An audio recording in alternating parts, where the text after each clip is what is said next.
तो दोस्तों part number 2 में आपका स्वागत है। ISLM वक्र के बारे में हम पढ़ रहे थे, यानी कर्व जिसे हम इंग्लिश में बोलते हैं। पार्ट नंबर 2, पार्ट नंबर 1 के बाद वीडियो रुक गई थी क्योंकि माइक प्रॉब्लम कर गया था, मैंने बताया भी था आपको। ठीक है, जो मैंने आई थिंक समष्टि अर्थशास्त्र की एक वीडियो 12th क्लास की डाली थी, उसमें मैंने बताया था। ठीक है, 12th क्लास की वीडियोस की बात इसलिए कर देता हूँ साथ साथ में, क्योंकि आपका समष्टि अर्थशास्त्र में बेसिक तो है ही, यानी 12th क्लास तो है ही है, साथ में थोड़ा अपर लेवल है, यानी ISLM वक्र जैसे 12th में नहीं था, तो यहाँ पढ़ना पड़ रहा है आपको। क्लियर है ना? चलो, तो IS की वक्र की रचना की बात कर लेते हैं। मैं ये मानता हूं कि आपको पहला पार्ट समझ में आ गया बहुत अच्छे से, और अगर आ गया है तो प्लीज एक बार तो क्या नाम है नीचे लिख दो कि सर याद हो गया, या भाई वो समझ में आ चुका अच्छे से। ठीक है, ताकि ये रहे कि जो आगे वीडियोस चल रही है बिल्कुल फिर उसी वे में चलेगी, बिल्कुल जैसे हमने पहले किया था। क्लियर है? तो IS वक्र की रचना की बात कर रहे हैं, तो उसने कहा ब्याज दरों में परिवर्तन से, यानी जब आप ब्याज की दरों में परिवर्तन करते हो, ब्याज मतलब रेट ऑफ इंटरेस्ट, यानी R की बात कर रहे हो, यानी R में अगर आप चेंज करते हो, यानी रेट को या तो बढ़ाते हो या कम करते हो, तो उससे क्या होता है वास्तविक सकल घरेलू उत्पाद में, अब यहाँ पे देखो वर्ड क्या लिखा हुआ है, वास्तविक GDP। तो ब्याज में परिवर्तन करने पर जीडीपी में विपरीत दिशा में परिवर्तन होता है। बट कौन सी जीडीपी हमारी है? वास्तविक जीडीपी है। क्या है? वास्तविक जीडीपी। देखो जीडीपी दो तरह की होती है, पहला आपका होता है मौद्रिक जीडीपी और दूसरा होता है आपका वास्तविक जीडीपी। क्लियर है? इसके ऊपर थोड़ा सा भी मैं बता दूंगा। ठीक है, पहले इतना मैं कर दूं, उसका वास्तविक और मौद्रिक में थोड़ा सा आपको हल्का सा बताता हूं। ठीक है ना? चलो, तो ब्याज की दरों में परिवर्तन होने पर वास्तविक जीडीपी में विपरीत दिशा में परिवर्तन होता है। इसका मतलब कैसा? विपरीत दिशा में। इसका मतलब यह हुआ कि अगर मैं ब्याज की दर बढ़ाता हूं तो वास्तविक जीडीपी जो है वो कम हो जाएगी, और ब्याज की दर कम करता हूं तो वास्तविक जीडीपी जो है वो क्या हो जाएगी? ज्यादा हो जाएगी। क्लियर हो गया?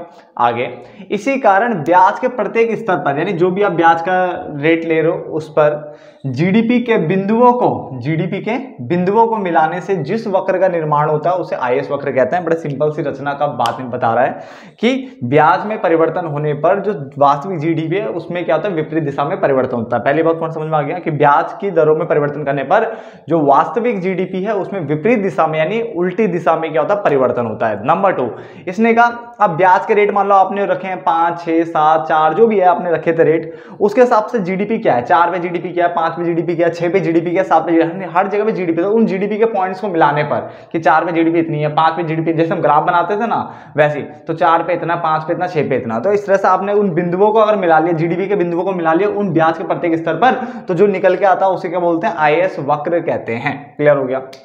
IS वक्र का ढलान याद रखना, ये पेपर में बहुत अच्छी चीजें समझ पॉइंट है पूछने के लिए कि IS वक्र का ढलान ऋणात्मक होता है। क्यों होता है? क्योंकि ब्याज में परिवर्तन होने पर जीडीपी में विपरीत दिशा में परिवर्तन होता है। तो IS वक्र का ढलान कैसा है? ऋणात्मक ढलान है, जो कि ब्याज दर और जीडीपी विलोम संबंध को बताता है। क्योंकि अगर यहाँ पे धनात्मक संबंध होता ना तो फिर ढलान ऋणात्मक की जगह जाता, धनात्मक हो जाता। क्लियर हो गया ना? चलो, तो ब्याज दर बढ़ने पर जो जीडीपी है वो कम हो जाती है, ब्याज दर के कम होने पर जीडीपी ज्यादा हो जाती है। विलोम संबंध की बात कर रहा है। क्लियर है?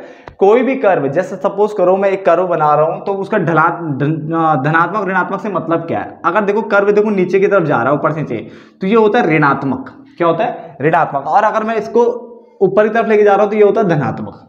बात समझ आ रही है ना? ये ऋणात्मक हो गया, ये धनात्मक हो गया। तो उसने बोला जो IS वक्र का ढलान होगा वो ऋणात्मक होगा। इसका मतलब जब आप IS वक्र बनाओगे तो आपके दिमाग में पहले से आएगा यार ऋणात्मक मतलब नीचे की तरफ ढलान आना चाहिए। जैसे डिमांड कर्व, यानी मांग वक्र, 11वीं 12वीं क्लास जो भी आपने पढ़ा होगा उसमें आपने देखा होगा मांग वक्र के बारे में। 11वीं 12वीं इसलिए बोल रहा हूँ, जो अभी के बच्चे हैं वो 11वीं में पढ़ लेते हैं मांग को इस बार। ठीक है, और जो पहले के बच्चे थे उनके लिए जो मांग वाली वो चीजें थी वो 12वीं में थी। ठीक है, तो माइक्रो शिफ्ट हो गई थी इधर, इसलिए बोल रहा हूँ। तो उसमें पढ़ा होगा मांग वक्र ऐसे बनता है, क्योंकि वहां पे कीमत और मांग के बीच में ऋणात्मक संबंध होता है, इसलिए वो नीचे की तरफ बनता है। ठीक है ना? और सप्लाई वाले चैप्टर को पढ़ा था हमने, तो सप्लाई का अगर ऊपर की तरफ बनता है, क्यों? प्राइस यानी कीमत और सप्लाई में धनात्मक संबंध होता था, है ना? तो ये पॉजिटिव वाला होता है, ये ऋणात्मक होता है। क्लियर हो गया? यहां तक नोट डाउन करो फटाफट से, फिर आगे बात करते हैं। तो आगे देखो, थोड़ा सा मैं बता देता हूँ जीडीपी के बारे में। देखो जीडीपी जो है ना वो दो तरह की हो सकती है। कितने तरह की हो सकती है? दो तरह की हो सकती है। एक होती है बच्चे आपकी वास्तविक जीडीपी। क्या होती है? वास्तविक जीडीपी। और एक होता है आपका मौद्रिक जीडीपी। ठीक है, वास्तविक का एक नाम और है जिसको बोलते हैं स्थिर ऑब्लिक स्थाई कीमतों पर जीडीपी, ठीक है ना, और मौद्रिक जीडीपी बोलते हैं चालू वर्ष की कीमतों पर जीडीपी। ठीक है, यहां पे भी आप लगा सकते हो स्थाई, ऐसे भी लिख सकते हो स्थाई ऑब्लिक स्थिर वर्ष की कीमतों पर जीडीपी। ठीक है, बात को समझना। तो जीडीपी दो तरह की हो गई, वास्तविक जीडीपी और दूसरा आपका हो गया मौद्रिक जीडीपी। क्लियर है? वास्तविक जीडीपी हो गया जिसको मैंने बोला कि स्थिर या स्थायी वर्ष की कीमतों पर जीडीपी, और ये हमारा कौन सा हो गया मौद्रिक यानी चालू वर्ष की कीमतों पर जीडीपी। इसका मतलब ये होता है कि अगर मान लो मैं 2020 की जीडीपी का कैलकुलेशन करना चाहता हूं, ठीक है, तो मैंने बोला कि अगर मैं 2020 के लिए अगर देखना चाहता हूं तो 2020 की कैलकुलेशन करने के लिए मैंने 2020 के क्या लिए, प्राइस भी लिए। सपोज करो जिस वर्ष की मैं जीडीपी काउंट करना चाहता हूं उसी वर्ष की मैं प्राइस लेता हूं, उसी वर्ष की कीमतें लेता हूं। ठीक है, तो वो आपका कौन सा होता है मौद्रिक वाला। यानी मैंने क्या बोला, जिस वर्ष की, चालू मतलब होता है करंट ईयर, तो करंट ईयर की जीडीपी निकालने के लिए और मैं करंट ईयर का ही प्राइस ले रहा हूं। जैसे 2019 की जीडीपी निकालनी है, 2019 का प्राइस लिया, चालू वर्ष की कीमत हो गया। क्लियर हो गया ना? मैंने बोला 2017 की जीडीपी निकालनी है, 2017 का मैं प्राइस लूंगा, तो उसको बोलते हैं मौद्रिक जीडीपी, यानी इसको बोलते हैं चालू कीमतों पर जीडीपी। चालू मतलब वैसे चालू नहीं बेटा, करंट ईयर की बात कर रहा है, ठीक है ना। बट अगर मैं बोल रहा हूं कि मुझे क्या नाम है जीडीपी निकालनी 2020 की, ठीक है ना, 2020 की, और मैं जो कीमतें ले रहा हूं ना, मैं एक ऐसे वर्ष की ले रहा हूं, एक ऐसे वर्ष की कीमतें ले रहा हूं जिस टाइम कीमतें क्या थी स्टेबल थी, स्थायी थी, स्थिर थी। जैसे मान लो सपोज 2020 की जीडीपी कैलकुलेट करने के लिए मैंने 2014 की कीमतें ले रहा हूं। क्यों मैं 2014 की ले रहा हूं कि इस वर्ष कीमतें जो थी वो बिल्कुल सही तरीके से मैनेज हो रखी थी, तो हम उसको बोलते हैं वास्तविक जीडीपी। ठीक है ना, यानी इसमें सेम ईयर का प्राइस नहीं लेते, इसमें एक ऐसे ईयर का प्राइस लेते हैं जिस टाइम प्राइस क्या थे, स्थिर थे। इसको स्थिर की जगह क्या बोल सकते, आधार वर्ष भी बोल सकते हो। क्या बोल सकते हो? आधार भी बोल सकते हो, आधार वर्ष की कीमतों पर जीडीपी। क्लियर हो गया? तो ध्यान से समझना क्या बोल रहा है। देखो, जब आप सकल घरेलू उत्पाद की गणना कर रहे होते हैं और जिस वर्ष के लिए आप सकल घरेलू उत्पाद निकाल रहे होते हैं उसी वर्ष की अगर आप कीमतों को लेते हो तो वो होता है आपका मौद्रिक यानी चालू वर्ष की कीमतों पर जीडीपी। बट अगर आप सकल घरेलू उत्पाद की क्या है गणना कर रहे हो और आप एक ऐसे वर्ष की कीमतों को लेते हो जिस वर्ष कीमतें क्या थी, स्थिर थी, स्थायी थी, तो उसको बोलते हैं आधार वर्ष पर, क्या आधार वर्ष की कीमतों पर जीडीपी या वास्तविक जीडीपी, रियल जीडीपी होती है। ये सबसे अच्छी होती है बेटा, यही बेस्ट होता है किसी चीज को कंपेयर करने के लिए। ये बेस्ट नहीं है, क्यों नहीं है, रीजन देखो। अब ये 2020 कोरोना टाइम था, कोरोना टाइम में गारंटीड है प्राइस क्या होंगे, बहुत ज्यादा रहे होंगे। यानी एक नॉर्मल जो 20 रुपए का सामान था वो उस टाइम पे 80 रुपए का मिल रहा था। अब मान के चलो आपने 1000 पहले प्रोड्यूस करते थे तो जीडीपी दिखती थी, मान लो सपोज करो 20 रुपए के हिसाब से 20,000 रुपए। क्लियर है? और अभी क्या सेम उसी क्वांटिटी की आप जीडीपी क्या दिख रही है आपको, 80,000 रुपए दिख रही है। तो क्या ये अच्छा, वो मतलब क्या ये अच्छा प्रेजेंट कर रहा है कि आपकी इकोनॉमी सही जगह जा रही है? बेटा नहीं, ये दिखा रहा है आपकी इकोनॉमी बहुत बुरी स्थिति में है। क्योंकि क्वांटिटी बढ़ने पर अगर चेंज होता है तब तो अच्छी बात है, बट अगर प्राइस के बढ़ने पर चेंज आता है तो उसका मतलब बुरी चीज है। क्लियर है ना? तो ये वाला क्या होता है, ये प्राइस के कारण और क्वांटिटी दोनों का दिखा सकता है। क्यों? क्वांटिटी बढ़ा लो तो भी चेंज आ जाएगा, प्राइस में तो चेंज हो ही सकता है। ठीक है, तो प्राइस क्वांटिटी दोनों से चेंज दिखाएगा। और ये किससे दिखाएगा चेंज? ये सिर्फ और सिर्फ क्वांटिटी, क्योंकि प्राइस तो उसमें स्थिर रहेंगे, स्थिर वाले लेने हैं, तो सिर्फ और सिर्फ क्वांटिटी अगर 1000 से 5000 हो जाती है तो उसका मतलब अच्छा है। इसमें क्वांटिटी भी बढ़ सकती है, प्राइस भी बढ़ सकते हैं, इसमें सिर्फ और सिर्फ क्वांटिटी ही बढ़ेगी, इसलिए इसको बेस्ट माना जाता है, इसको बेस्ट नहीं माना जाता। इसलिए जब भी हम इकोनॉमिक्स पढ़ते हैं ज्यादातर तो हम सिर्फ इसी वाली वास्तविक जीडीपी की बात करते हैं। अगर मैं सिर्फ जीडीपी वर्ड बोल रहा हूं तो समझ लो वो वास्तविक जीडीपी की ही बात हो रही है। क्लियर हो गया? तो हल्का सा खाली ये बताया था, इसको आप खाली नोट डाउन कर सकते हो और आपका जो मैंने वर्ड बोले थे आप लिख भी सकते हो खाली हिंट फॉर्म में। ठीक है ना? बट अगर आपको प्रॉपर इसका डिफरेंस चाहिए तो कोई बात नहीं, वहां पे प्लेलिस्ट में जाओ, डिफरेंस सेक्शन में वहां पे मैंने समझा रखा है कि वास्तविक जीडीपी और मौद्रिक जीडीपी क्या होता है। ठीक है ना? चलो ये तो कोई दिक्कत नहीं, हम आते हैं अपने वापस अपने लेक्चर पे, तो बात कर लेते हैं। ठीक है, इसका कर्व देखो किस तरह से इसकी रचना की जाएगी, यानी आईएस वक्र की रचना कैसे होगी। तो बिल्कुल आप इसी तरह से बनाइए, बट प्लीज आप स्केल का यूज करिए। ठीक है, ज्यादा बढ़िया रहेगा आपके लिए। ठीक है, ये मैंने पहले एक ये बनाया है, ये एक्स एक्सिस पे मैंने वास्तविक जीडीपी को दिखाया दोनों जगह। इस तरफ मैंने कुल व्यय यानी एग्रीगेट एक्सपेंडिचर ए को दिखाया है, इधर मैंने ब्याज दर यानी आर को दिखाया है। क्लियर हो गया? यानी रेट ऑफ इंटरेस्ट। ठीक है ना? पहले इतना आप बनाइए, साथ साथ में इसको साथ साथ में बनाएंगे इस कर्व को।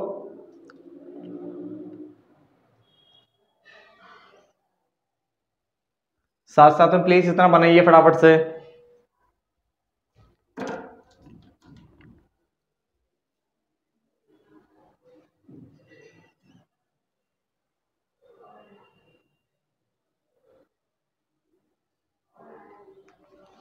उसके बाद ठीक है, सबसे पहले हम क्या करेंगे, यहां से हम एक अपना सप्लाई कर्व, जिसको हम क्या एग्रीगेट एक्सपेंडिचर कर्व भी कहते हैं, वो हम खींचेंगे यहाँ पे एक, और यहां से मैं एग्रीगेट डिमांड का कर्व खींच रहा हूं। आपको ये आपने 12th क्लास में पढ़ा होगा, ये समग्र मांग का वक्र होता है और ये समग्र पूर्ति है। समग्र हम यहाँ पे व्यय बात कर रहे हैं, समग्र मतलब कुल होता है बच्चे, ठीक है ना। तो कुल व्यय की बात कर ली हमने साथ में। प्लीज फटाफट से साथ साथ में ड्रॉ करिए। ठीक है, हमने क्या करा, AE खींचा है, AD खींचा है, जहां पे ये कट करते थे, ये हमारा संतुलन की अवस्था होती है, जिसको हम इक्विलिब्रियम पॉइंट कहते हैं, यानी E से दिखाते हैं, ठीक है ना। और मैं इस पॉइंट को यहाँ पे जोड़ देता हूं, देखिए, ठीक है। इसको भी आप कुछ भी मान सकते हो, ठीक है, बट अभी पहले इतना कर लीजिए साथ साथ में जो जो बोल रहा हूं। ये कर्व मेरे साथ में बनाओगे आप।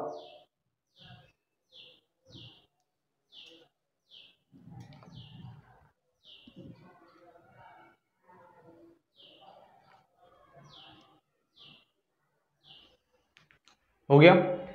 देन अब हम क्या करेंगे, मैं एक दूसरा ले लेता हूं मार्कर, ये वाला ले लेता हूं। अब हम क्या करने वाले, देखो मैं इसको क्या कोई नाम दे दूं, सपोज करो मैं इसको y दे देता हूं। क्या दे देता हूं, y, ठीक है ना। चलो अब मैं इसको डैश करके दिखा रहा हूं। मैंने क्या करा, एक बार डिमांड को कम करके देख लिया, यानी AD1 हो गया। एक बार मैंने इसको क्या करा, बढ़ा के देख लिया, ठीक है, ये AD2 हो गया। ठीक है, बड़ा आसान सा, देखो बिल्कुल आराम से समझाएंगे इसका कर्व, क्योंकि आपको कर्व बनाना पड़ जाता है पेपर में, ठीक है ना। तो देखो मैंने कम ज्यादा किया, इसको आप देखो ना y माना है, आप कुछ भी मान सकते हो, क्यू व्यू जो भी आपको अच्छा लगे मान लो, ठीक है ना, कोई दिक्कत नहीं। यहाँ पे इसने एक को यहाँ पे इसने कट किया, इसने कहाँ पे कट किया, यहाँ पे, ठीक है। इसको डॉट डॉट डॉट डॉट करके नीचे लेके आ गया। इसको सपोज करो मैंने y1 मान लिया और इसको डॉट डॉट करके नीचे लाता हूं, ये हमारा y2 हो गया। क्लियर हो गया। साथ साथ में इसको मैं इक्विलिब्रियम पॉइंट 1 मान लेता हूं, E1, और इसको हम क्या मान लेते हैं, E2। ठीक है, देखो पहला कर्व बिल्कुल आराम से ड्रॉ हो रहा है, आप भी साथ साथ में ड्रॉ करिए इसको बिल्कुल इसी तरह से साफ सुथरा, ताकि आपको यहीं पे समझ में आ जाए कर्व।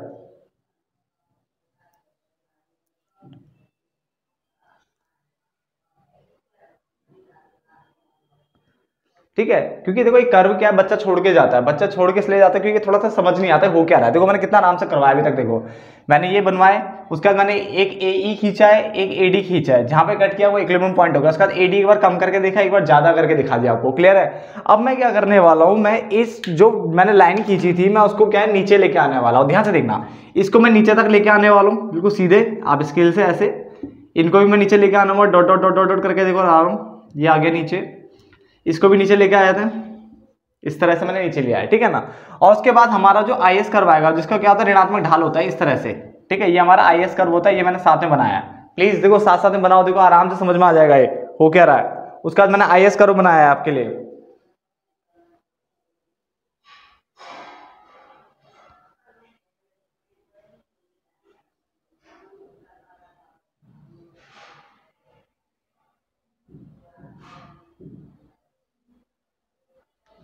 जल्दी करिए। जब आपका एक बार IS कर्व बन जाएगा तो देखो कहां का कट कर रहा है, एक यहाँ पे कट कर रहा है, इसको मैं यहां मिला देता हूं। सपोज करो ये R है, फिर एक इसने यहाँ पे कट किया था, इसको डॉट डॉट करके आगे मिला देता हूँ, ये R1 कर देता हूँ उसमें मैं, और ये हमारा एक और कट किया हुआ है, इसको मैं इधर मिला देता हूँ, ये हमारा R2 हो गया। ठीक है ना, तो बिल्कुल आराम से हमने कर्व किया, वही यहाँ पे वही y था, ये y2 था, ये y1 है, वही रखा हुआ है। ठीक है, तो किस तरह से हम देखो IS कर्व की रचना करने वाले हैं, ये सबसे मेन चीज है कि IS LM कर्व की रचना जरूर आनी चाहिए आपको। ठीक है, पूछे जाने वाला टॉपिक है ये।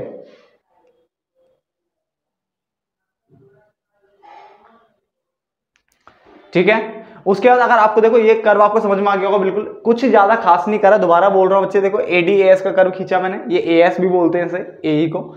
जब यहाँ पे कट किया, E आ गया, मैंने नीचे तक लेके गया, E1 आ गया, E2 आ गया, कम ज्यादा करने का। ठीक है, उसका ये लाइन खींची, यहाँ पे हमारे R1 R2 आते ही दिख गए, यानी ये ऊपर की तरफ दिखा रहा है कि यहाँ पे रेट ऑफ इंटरेस्ट बढ़ गया, फिर ये नीचे की तरफ यानी कम हो गया। आप चाहे तो इनको भी पॉइंट दिखा सकते हो, सपोज करो मैंने इसको A दिखा दिया, इसको B दिखा दिया, इसको C दिखा दिया, आपको जो अच्छा लगे आप वो नाम लिख सकते हो यहाँ पे। क्लियर हो गया ना। चलो, तो ये हमने IS वक्र की रचना करी है हमने, देखो।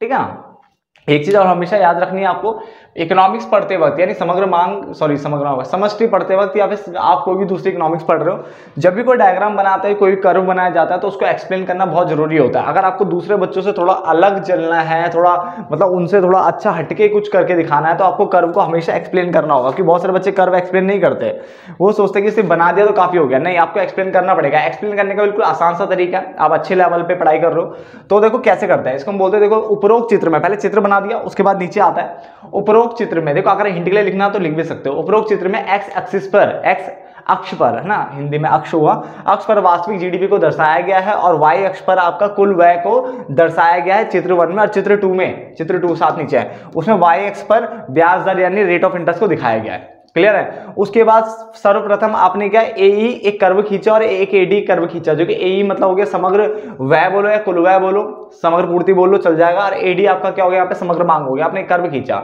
जहां पे इन्होंने एक दूसरे को काटा, उसको हमने बोला कि संतुलन की अवस्था, उसको हमने ई से दर्शाया। ठीक है, मतलब जो भी आपने डायग्राम में किया ना वो लिखना पड़ता है। उसके बाद आपने एक बार मांग को बढ़ाया तो समग्र मांग को बढ़ाया, तो एक बार समग्र मांग को कम किया। ठीक है ना। और उसके बाद उन समग्र जो पूर्ति यानी समग्र व्यय था उनके जहां पर उन्होंने कट किया, वहीं से आपने क्या करा, डॉटेड लाइन मतलब एक लाइन को क्या, रेखा नीचे तक खींची और उसमें क्या है, आईएस वक्र को क्या है, प्रदर्शित किया। ठीक है ना। और आईएस वक्र प्रदर्शित होने पर दिख रहा है साफ साफ कि रेट ऑफ इंटरेस्ट बढ़ा है। जब रेट ऑफ इंटरेस्ट बढ़ा तो जीडीपी क्या हो गया, पीछे को आ गया। एक बार दोबारा मार्कर चेंज कर रहा हूं मैं। ठीक है ना। जब ये बढ़ा, जब ये रेट ऑफ इंटरेस्ट बढ़ रहा था तो देखो ये किस तरफ आ गया, पीछे आ गया। ठीक है, यहां पहुंच गया। जब रेट ऑफ इंटरेस्ट कम हुआ तो देखो ये बिल्कुल कहां, जीडीपी बढ़ गया। तो वही दिख गया ना, रेट ऑफ इंटरेस्ट के बढ़ने पर यानी ब्याज दर के बढ़ने पर जीडीपी आपका कम हो गया था, और ब्याज दर जैसे कम हुआ तो यहां से आगे खिसक गया। तो विलोम संबंध है या नहीं है, वो दिख गया विलोम संबंध। इसका मतलब डायग्राम बिल्कुल सही चल रहा है। बात को समझो ना। ब्याज दर देखो, पहले ये मेन लाइन थी, अब ये बिल्कुल ब्लैक में मैंने खींची है। उसके बाद हमने ब्याज दर बढ़ाया तो ये थोड़ा पीछे आ गया। देखो ना, ये कर्व यहां से हटके यहां आ गया, इस वाले से हटके वो यहां पहुंच गया। और जब मैंने कम किया, रेट ऑफ इंटरेस्ट को कम किया, तो वो कर्व यहां से कहां पहुंच गया, यहां पहुंच गया। समझ में आ गया। तो विलोम संबंध भी शो कर रहा है। तो ये चीज लिखना पड़ता है। अगर आप कर्व अच्छे से एक्सप्लेन कर ले तो शायद आपने 12th क्लास में किया होगा एक्सप्लेन, 11th में भी किया होगा। तो मैं मानता हूं आपको कर्व एक्सप्लेन करना आता है। नहीं भी आता होगा तो बेटा मैंने बताया जैसे थोड़ा बहुत इस तरह से लिखा जाता है। कर्व को एक्सप्लेन करना हमेशा कब करना है, कर्व बनाने के बाद यानी वक्र बनाने के बाद एक्सप्लेन करना होता है, पहले एक्सप्लेन मत करना। क्लियर हो गया। चलो, तो एक्सप्लेनेशन बाद में सबसे पहले क्या देना होता है कि रचना क्या होती है, इसमें क्या होता है, पहले अपना बातें बताओ, उसका डायग्राम बनाओ, फिर डायग्राम को एक्सप्लेन करो, देन अपना कंक्लूजन दे सकते हो। तो बेस्ट वे है इसको करने का। फटाफट से आप इसे नोट डाउन करिए। तो आगे देखिए, अब आईएस वक्र में खिसकाव, यानी आईएस वक्र में हम शिफ्ट पढ़ने वाले हैं। क्या पढ़ने वाले हैं, SHIFT, शिफ्ट। शिफ्ट की बात कर रहे हैं। अभी तक हमने जो पढ़ा था वो रचना था, और वहां पे हमने जो बात की तो मूवमेंट की बात की थी। क्या की थी, मूवमेंट की बात की थी। यानी वो क्या, एक ही कर्व बनता है, उसमें एक से ज्यादा कर्व नहीं है, एक कर्व एक ही रहेगा तो मूवमेंट होता है। इसमें खाली उसमें क्या हम खाली वृद्धि कमी को दिखा रहे हैं। एक तरह से बोलूं मैं शुद्ध हिंदी में तो ये बोल सकता हूं आपकी विस्तार और संकुचन दिखा रहे थे आप अब तक में। ठीक है। और अब हमें शिफ्ट बनाना है। शिफ्ट में क्या होगा, आईएस कर्व जो है अपनी जगह से इधर उधर भाग जाएगा। अभी ध्यान से देखो, समझना पॉइंट को है क्या। सबसे इंपॉर्टेंट टॉपिक है यार आईएस वक्र, सबसे ज्यादा ये पूछा जाता है, आपको पता ही है। देखो, अगर मैंने एक कर्व बनाया और मान लो मैंने एक कोई भी रेट रखा था ये, ठीक है ना। अब मैं रेट को क्या कर रहा हूं, कम कर रहा हूं, रेट को कम कर रहा हूं, तो ये इधर आगे खिसक जाता था, यानी इस जगह से यहां आगे चला गया आगे। क्लियर है। तो कर्व तो एक ही है ना, कर्व दो थोड़ी ना हुए, कर्व तो एक ही था। तो ये तो हमारा होता था ब्याज दर के कारण जो दिक्कतें आती थी ना, वो चीजें थी। कौन सी वाली, जो हमने पहले पढ़ी। और अब है शिफ्ट। शिफ्ट का मतलब हो गया कि जब हम बनाएंगे तो ब्याज दर तो वहीं के वहीं रहेगी। ठीक है ना, ब्याज वहीं का वहीं रहेगा, इसमें कोई दिक्कत नहीं है। अब क्या है, ब्याज में चेंज नहीं करना, या तो ये इधर भाग जाएगा या तो इधर भाग जाएगा, किसी और तत्व के कारण, किसी और कारकों के कारण ब्याज दर तो अपनी जगह रहेगा सेम। बस ये कर्व या तो इधर आ जाएगा पीछे या तो आगे आ जाएगा। इसका मतलब एक से ज्यादा कर्व बनने वाले हैं, इसको कहते हैं शिफ्ट, यानी अपनी जगह से खिसक जाना, अपनी जगह से खिसक जाना, उसे कहते हैं शिफ्ट। क्लियर है। तो चलो अब पढ़ते हैं क्या कह रहा है। ये कह रहा है आईएस वक्र में खिसकाव कुल व्यय के किसी भी स्वायत्त बोलो या स्वतंत्र बोलो, एक ही बात होता है। तो कुल व्यय के किसी भी स्वायत्त घटक में परिवर्तन से होता है। और फिर वो स्वायत्त घटक आपका स्वायत्त उपभोग भी हो सकता है या स्वायत्त निवेश व्यय भी हो सकता है। पहली लाइन को समझने की कोशिश करो। आईएस वक्र में खिसकाव कुल व्यय के किसी भी घटक के कारण हो सकता है, और वो दो घटक बताए गए हैं कुल व्यय के। पहला बताया गया है स्वायत्त उपभोग व्यय, दूसरा बताया गया स्वायत्त निवेश व्यय। इनके कारण यहाँ पे खिसकाव आने वाला है। देखो, आईएस एलएम वक्र का जो चैप्टर है वो मैक्सिमम बच्चे छोड़ के जाते हैं। मैं कोशिश कर रहा हूँ उसकी भाषा को आसान करने की आपको, ताकि वो इजीली समझ में आ सके। क्लियर है ना। चलो, तो आईएस वक्र में खिसकाव कुल व्यय के किसी भी स्वायत्त घटक के कारण हो सकता है, चाहे वो स्वायत्त उपभोग हो चाहे स्वायत्त निवेश व्यय हो। क्लियर है। उसके बाद स्वायत्त निवेश में वृद्धि, अगर आपकी स्वायत्त निवेश में वृद्धि हो जाती है तो आईएस वक्र दाईं ओर खिसक जाता है। ठीक है। तथा इसके विपरीत स्वायत्त निवेश में अगर कमी होती है तो वो किस तरफ आ जाता है, ये बाईं हो जाएगा ना, फिर ये बाईं ओर खिसक जाएगा। किस तरफ जाएगा, बाईं ओर खिसक जाएगा। बात को समझना क्या बोल रहा हूं मैं। स्वायत्त निवेश में अगर वृद्धि करता हूं तो आईएस वक्र दाईं ओर खिसक जाता है, और स्वायत्त निवेश में कमी करता हूं तो आईएस वक्र बाईं ओर खिसक जाता है, यानी लेफ्टवर्ड आ जाता है, इसमें राइटवर्ड चला जाता है। दाएं मतलब राइट हैंड दायां हाथ, अरे बाएं मतलब लेफ्ट हैंड। क्लियर है। चलो, इसका कारण यह है, क्या कारण है इसका, कि जब स्वायत्त निवेश में हम वृद्धि करते हैं ना तो आपका एई वक्र, जो एई वक्र होता है, एई वक्र मतलब हो गया है, एई मतलब समग्र व्यय या कुल व्यय बोल दो, चलो कुल व्यय लिख लेते हैं, आपके लिए अच्छा वर्ड है कुल व्यय, एग्रीगेट एक्सपेंडिचर, यानी कुल व्यय जो है।